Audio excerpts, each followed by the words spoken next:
welcome to the Not So Traveling Introvert. Today I'd like to talk about repetitive strain injuries. This has come up because a lot of people have been working from home now for over a year, if due to world events. And even though you might have been used to working in an office and you go into the office and work, say, 9 to 5 with a lunch break and occasional other breaks and water cooler breaks, and you come home and you might do some other things. But because of the tendency now for everyone to work from home, there is an increased tendency of there being blurred lines between work life and home life.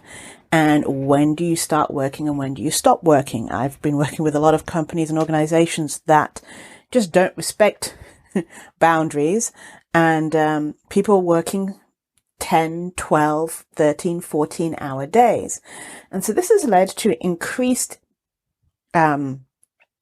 incidences of repetitive strain injury. So repetitive strain injury is when you've been doing the same thing over and over and over again, that same movement, minuscule movement over again, to the point that it ends up hurting you. One example of that is carpal tunnel syndrome. And so one way that you can mitigate some of the injuries that are RSI related is, of course, not to work as often or to work as much and spend as much time on the computer. However, that might not always be, possible. So another way that you can do it is, I have a friend, for example, they have a mouse. They have two mice. One is for the right hand and one is for the left hand. And so once a week, they will swap input devices. So one week they will do work with their right hand and the mouse will be their right hand.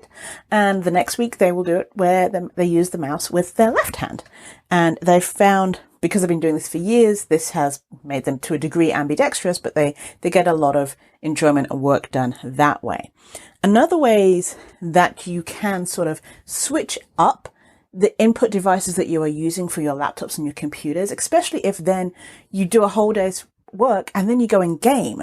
And now if you are a PC gamer, you're probably using your keyboard a lot, and you might use your keyboard a lot at work. So think about the types of work that you are doing and try and get different input devices that you can switch around depending on the type of work that you are doing. Some people use the trackpad for some things, and then other things they'll use the mouse. Other times they'll use the keyboard and use shortcuts. Not enough people use shortcuts. They're very, very helpful, keyboard shortcuts, rather than using a mouse to click everywhere. Setting settings in such a way that you can get different types of mice now. Try and get one that has a more natural position for your hand. Logitech do a nice little line of mice that have different input buttons that you can pre-program. So instead of you having to do click, click, click, it might be able to copy and paste for you just by clicking one button. So these can help you reduce your repetitive movements. The other thing is maybe to use a pen and a tablet to help with doing different inputs, or touch screen will help you use a different form of input. And then when you are doing, so you are gaming, maybe get a gaming controller. I know that like Steam has a controller. If you have like a PS thing or an Xbox, you could use controllers for that. So you're using different movements and different ways with your hands. So you're not doing the same thing for 10, 14, 16 hours per day.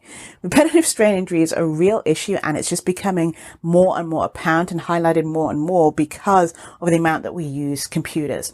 The other thing is doing exercises. Do take a minute, 5 minutes every hour or 2 hours to stretch out your arms and your wrists and rotate your wrists, and to try and strengthen them up, but also to give them some release. They're cramped over all the time, so try and flex them out.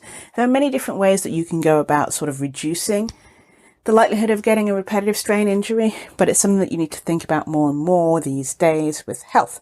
So that is what I wanted to talk about today. I'd love to know what other things people do to help prevent repetitive strain injuries. Please email me at janice@thecareerintrovert.com, helping people and introverts build their brand and get hired.